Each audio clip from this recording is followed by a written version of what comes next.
샬롬 할렐루야. 마태복음 3장 12절. 손에 키를 들고 자기의 타작 마당을 정하게 하사 알곡은 모아 곳간에 들이고 쭉정이는 꺼지지 않는 불에 태우시리라. 아멘. 실한 열매 제목입니다.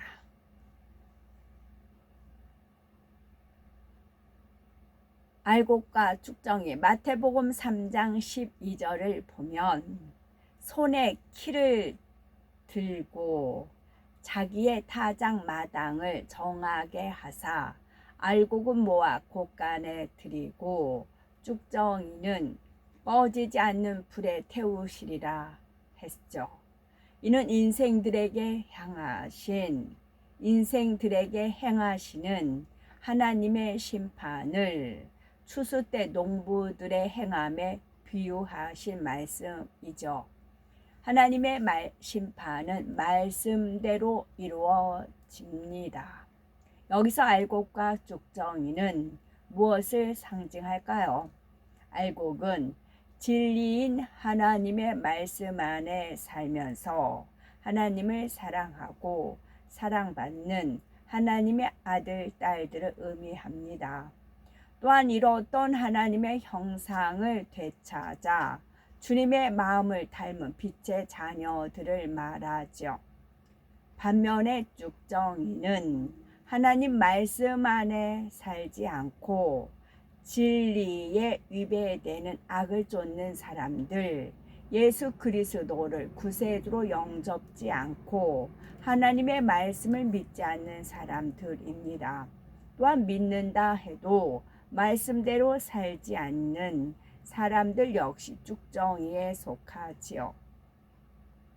농부는 추수 때가 되면 알곡은 모아서 곳간에 들이지만 쭉정이는 먹을 수가 없기에 땔감용으로 모아두거나 거름이나 되게 들에서 불태워 버리죠. 그런데 알곡들도 품질에 따라서 등급이 달라집니다.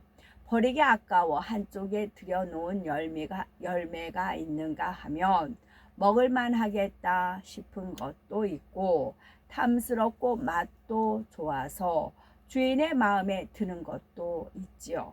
더 나아가 이것은 시장에 내다 팔면 좋은 값을 받을 수 있겠다 싶어서 주인이 소중하게 다루고 아끼는 열매도 있습니다. 혹 너무 좋은 열매는 존경하고 사랑하는 분에게 드리기도 하죠. 이처럼 구원받은 하나님의 자녀들도 일단은 모두가 천국에 들어가지만 얼마나 실한 열매인가에 따라 하나님의 마음에 드는 정도가 다릅니다. 물론 들어가는 천국의 처소도 다르지요. 그러면 과연 나는 내 영혼의 주인 되신 하나님께서 보실 때 얼마나 마음에 흡족한 열매일까요? 생각해 봐야 되겠죠. 우리 모두가 하나님께서 흡족해 하시며 사랑하고 아낄 수밖에 없는 최고로 실한 열매가 되셔야 하나님 보호자가 있는 새 예루살렘에 들어갈 수가 있는 것입니다. 우리 모두가 하나님께서 흡족해 하시며 사랑하고 아끼실 수밖에 없는 최고로 실한 열매가 되어 하나님 보호자가 있는 새 예루살렘에 들어가야 됩니다. 그러면 실한 열매가 되려면 어떻게 해야 될까요? 첫째는 감사가 끊이지 않아야 합니다. 두 번째는 순종하고자 하는 마음이 되어야 하지요. 세 번째는 주님의 은혜를 잊지 않아야 됩니다. 실한 열매가 되려면 감사를 끊이지 않고 순종해야 되고 은혜를 잊어버리지 말아야 돼요. 실한 열매가 되려면 감사가 끊이지 않아야 됩니다. 곡식이나 과일들이 실한 열매가 되기까지는 비와 바람과 햇빛이 필요하죠. 이러한 조건이 적절할 때에 식물이 잘 자라고 병충해도 줄일 수가 있고 꽃가루 수분도 잘 되어 열매를 맺습니다. 그러니 식물들에게 지각이 있다면 바람이 불어도 감사하고 비가 내려도 햇볕이 내리쬐어도 감사할 겁니다. 만일 따가운 햇볕이 싫다 하여 음지에만 있으려 한다면 열매는 고사하고 잘 자라지 못하지요. 이와 마찬가지로 하나님께서는 우리가 실한 열매가 되도록 때로는 불같은 연단을 허락하시기도 하고 시련의 바람도 맞게 하십니다. 굳은 일도 격도로 허락을 하시지요. 이러한 과정에서 모난 성품이 둥근 성품으로 다듬어지고 모난 성품에서 람이 이렇게 모난 끝에 머리가 빼죽빼죽하잖아요. 그것이 다듬어져서 둥근 성품, 사랑으로 바뀌는 거예요. 이러한 과정에서 모난 성품이 둥근 성품으로 다듬어지지요. 풀무에서 불순물이 태워져 순수한 금이 됩니다. 더럽고 추한 죄성들이 벗어져서 깨끗하고 순수한 마음으로 변화되는 것이지요. 또한 하나님만을 더욱 의지할 수가 있는 믿음 있는 자녀들로 성장하게 됩니다. 그러면 어떤 시련과 연단이 온다 해도 이를 통해서 결국 내 영혼이 실한 열매로 나올 수 있다는 소망 가운데 믿음으로 범사에 감사할 수 있어야지요. 이처럼 연단 중에도 감사가 끊이지 않는 것을 하나님께서는 참 믿음으로 여기시고 기뻐하십니다. 신속히 연단을 통과할 수 있도록 풍성한 은혜와 사랑과 능력을 공급해 주시지요. 우리가 끊임없이 감사하고 하나님 앞에 참 믿음을 내보였을 때 하나님께서는 풍성한 은혜, 사랑, 능력을 공급해 주십니다. 그런데 감사하지 않으면 주시려고 해도 사단이 송사하는 거예요. 막는 거예요. 하나님 저자 감사하지 않았는데 하나님 은혜, 사랑, 능력 주시면 인간 경작하는 거 무슨 의미가 있어요? 하고 송사를 하지요. 그래서 우리가 어떠한 상황과 여건이 있어도 감사해야 된다는 겁니다. 그것이 풍성한 은혜와 사랑과 능력을 공급받는 길이죠. 하나님께서는 우리 안에 있는 죄성들을 드러내실 때에도 낙심하지 않고 감사함으로 받을 때라야 버릴 수 있는 힘도 와서 힘들고 어렵게가 아니라 기쁘게 쉽게 갈 수가 있습니다. 우리 안에 있는 죄성들을 드러내실 때에도 낙심하지 않고 감사함으로 받을 때라야 버릴 수 있는 힘도 와서 힘들고 어렵게가 아니라 기쁘고 쉽게 갈 수가 있습니다. 사업터 일터의 일들이 잘 풀리지 않는 것처럼 보일 때도 마찬가지죠. 하나님께서는 자녀들이 잘 되기를 누구보다도 바라십니다. 그러나 모래 위에 이루어진 불안한 축복이 아니라 반석 위에 이루어진 안전한 축복을 주기 원하시지요. 당장 눈앞에 보이는 물질의 축복이나 성공을 안겨주기보다는 진정한 축복을 받을 수 있는 자격을 갖추기까지 기다리시며 끊임없이 깨우쳐 주십니다. 그러므로 지금 열매가 보이지 않는다 하여 좌절하고 포기하면 안 되지요. 모든 일에 합력하여 선을 이루실 수 있는 하나님을 중심에서 의지하며 범사에 감사가 넘쳐야 됩니다. 저도 현재 얽히고 설켜 있는 일을 아버지 하나님께서 어떻게 합력하여 선을 이루실까 궁금해요. 어떻게 이루실까? 이것은 답은 과거로 가면 돼요. 아버지 하나님께서도 나중에 이제 그 이스라엘 백성 그러면 니네들이 광야에서 있을 때 출애굽 당시 막 그런 걸 떠올리해서 말씀을 하시잖아요.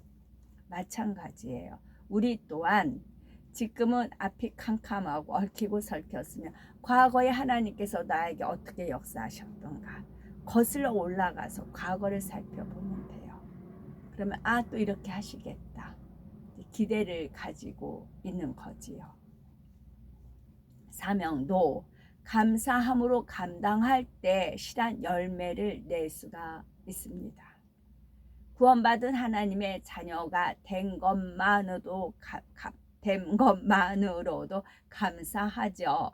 사명까지 받아 하나님의 나라의 일원으로서 일한다는 것이 얼마나 감사한 일입니까? 사도 바울은 나를 능하게 하신 그리스도 예수 우리 주께 내가 감사함은 나를 충성되이 여겨 내게 직분을 맡기심이니라고 했습니다.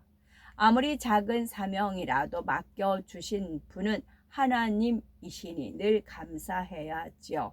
사명에 대한 감사가 끊이지 않는 사람에게는 반드시 열매가 나옵니다. 전도의 사명을 받은 것에 감사하면 전도의 열매가 맺히죠. 봉사의 사명을 받은 것에 감사하면 그 분야에서 빛이 납니다. 또한 성도들을 행복하게 하는 열매를 맺지요. 또한 영혼을 갈무리하는 사명을 감사함으로 감당해 나가면 부흥과 더불어 영혼이 잘되는 열매가 맺히죠. 찬양의 사명을 감사함으로 감당하면 하나님께서 기뻐 받으시는 찬양으로 성도들에게 은혜를 끼치는 열매를 맺습니다. 반면에 사명에 대한 감사가 끊어지고 억지로 형식적으로만 사명을 감당하거나 의무감에서 힘들게 감당한다면 그에게는 좋은 열매가 나오기 어렵죠. 외적으로는 열매가 맺힌 것처럼 보일지라도 하나님께서 기쁘게 받으실 만한 실한 열매는 찾아보기가 어렵죠. 둘째는 순종하고자 하는 마음이 되어야 합니다. 세상 사람들도 자연은 정직하다라고 말하죠. 예를 들어서 씨앗을 심고 물과 햇빛과 공기를 알맞게 조절해 주면 싹이 나고 자라 열매를 맺기 때문입니다. 이처럼 하나님의 자녀들도 온전히 순종하고자 하는 마음이 된다면 하나님의 뜻을 따라 반드시 영혼이 잘됨 같이 범사에 잘되고 강건한 축복을 받습니다. 하나님 아버지께서는 우리를 영으로 온 영으로 이끄시고자 많은 말씀을 주셨지요. 믿음의 단계를 밟아 올라가는 길을 자세히 알려주셨고 자신의 의와 틀을 발견케 해주십니다. 하나님께서 인정하시는 영이 무엇인지 깨닫게 해주시지요. 그리고 더욱 굳건한 믿음과 성령의 충만함을 입을 수 있게 해주십니다. 성결이라는 것이 너무 멀거나 막연하게 느껴지지 않고 얼마든지 이룰 수 있도록 손에 쥐어주다시피 알려주시지요. 또한 성령의 도우심 가운데 친히 우리와 함께 하시며 인도해 주고 계십니다. 그러니 누구든지 순종할 마음만 된다면 하나님 앞에 실한 열매로 나올 수가 있는 것이지요. 영적인 물인 하나님의 말씀을 듣는 대로 영적인 빛인 하나님의 말씀을 쬐는 대로 믿음도 성장하고 열매도 맺게 됩니다. 정령 영으로 들어가기 원하고 하나님 앞에 실한 열매가 되기를 원하는 사람은 말씀을 들을 때 작은 것까지도 놓치지 않습니다. 예를 들어서 하나님께서 기도를 기뻐하고 동료 하나님의 사랑을 느끼는 사람이라면 정해진 기도 시간에 늦지 않고 적어도 10분 전에는 준비된 마음으로 기도할 것을 말씀드리죠. 이처럼 기도에 관한 작은 말씀 하나라도 순종하고자 하는 마음으로 듣고 온전히 순종해 나간다면 반드시 그만큼의 열매를 맺습니다. 성령의 9가지 열매, 빛의 열매, 팔복도 더욱 짙게 농도가 익어가는 것이죠. 셋째는 주님의 은혜를 잊지 않아야 됩니다. 식물이 자라서 풍성한 열매를 맺기까지 하나님께서 주신 물과 햇빛과 공기와 더불어 땀 흘리며 수고한 농부의 손길이 있습니다. 또한 양떼도 목자가 있음으로 인해서 악한 짐승으로부터 지킴받고 더욱 좋은 초장과 물가로 인도받아 토실토실 살찐 양이 될 수가 있지요.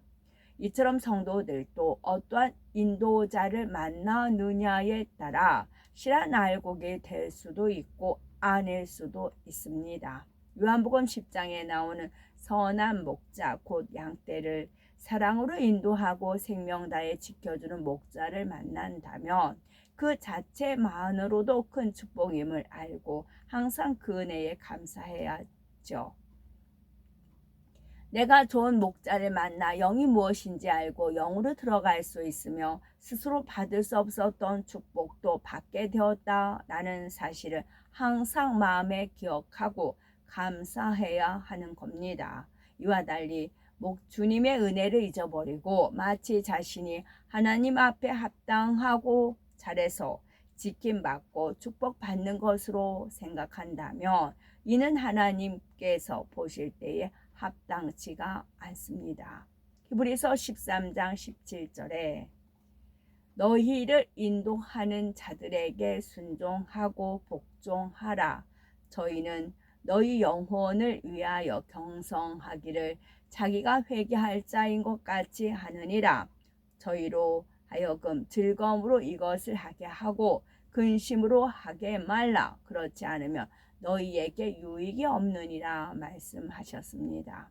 이처럼 선한 목자는 양떼들이 영으로 들어오기를 영육간의 풍성한 열매를 맺기를 양떼들 자신보다 더 간절히 바라지요.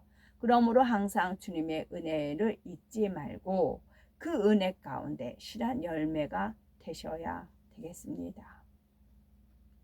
하나님께서는 실한 열매, 곧 하나님의 마음을 닮은 성결한 영의 자녀를 얻으시고자 인간을 창조하셨고 오늘날까지 경작해 오셨습니다.